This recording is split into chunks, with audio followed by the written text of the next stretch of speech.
sa naibaw.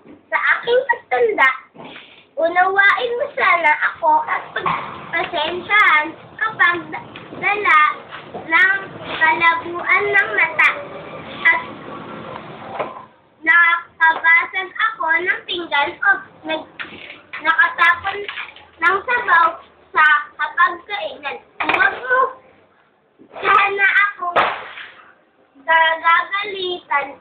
Maraming naramdamin ang isang matanda na desertity ako tuwing sisigawan mo ako. Kapag mahina na ang tenga ko at hindi ko maintindihan ang sinasabi mo, huwag mo naman sana akong sabihan ng bingit. Pakiulit na lang ang sinasabi mo. O pakisulat na lang. Pasensyahan ka na. Anak, matanda na talaga ako. Kapag mahina na ang tuhod ko, matiyagaan mo sana akong tulungan tumayo. Katulad ng pag-aalaga ko sa iyo.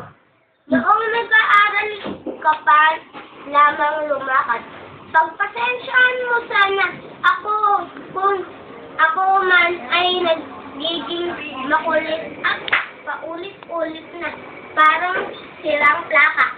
Basta, painggan mo na lang ako. Huwag mo sana akong pagtatawanan o pagtatawa ang painggan. Natatandaan mo, anak, noong bata ka, kapag gusto mo ng lobo, paulit-ulit mo yung sinasabi. Maghapon kang mangungulit hanggang hindi mo nakukuha ang gusto mo. Pinayagaan ko ang kakulitan mo. Pagpasensyahan mo na rin sana ang aking amoy matanda, amoy lupa. Huwag mo sana akong piliting maligo.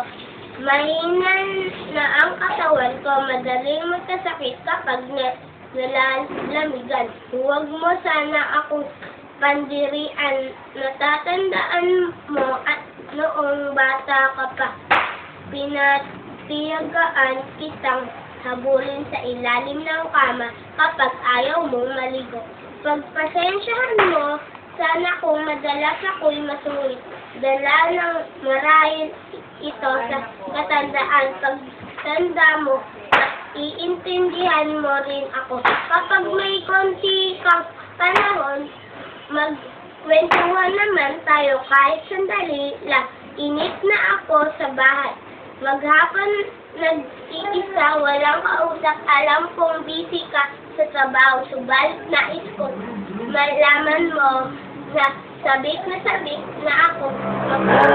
Nakakwentuhan kahit alam ko interesado sa mga kwento ko. Natatandaan ko, anak, noong bata ka pa, pinatiyagaan ko pakinggan at hindiin ang pautal-utal mong kwento tungkol sa iyong teddy bear. At kapag dumating ang sandali na ako'y magkakasakit at marating sa pansit ng maramdaman, huwag mo sana ako pagsawa ang alagaan. Pagpasensyahan mo na sana ako man ay maihi o madumi sa higaan. Pagtiyagaan mo sana akong alagaan sa mga huling sandali ng aking buhay. Tutal, hindi na naman ako magtatagal. Kapag dumating ang sandali ng aking pagpanaw, hawakan mo sana ang aking kamay at bigyan mo ako ng lakas ng loob na harapin ang kamatayan at huwag kang mag-aalala. Kapag kaharap ko na ang Diyos na lumikha, ibubulong ko sa Kanya na pagpalain ka sana dahil mapagmahal ka sa iyong ama't ina.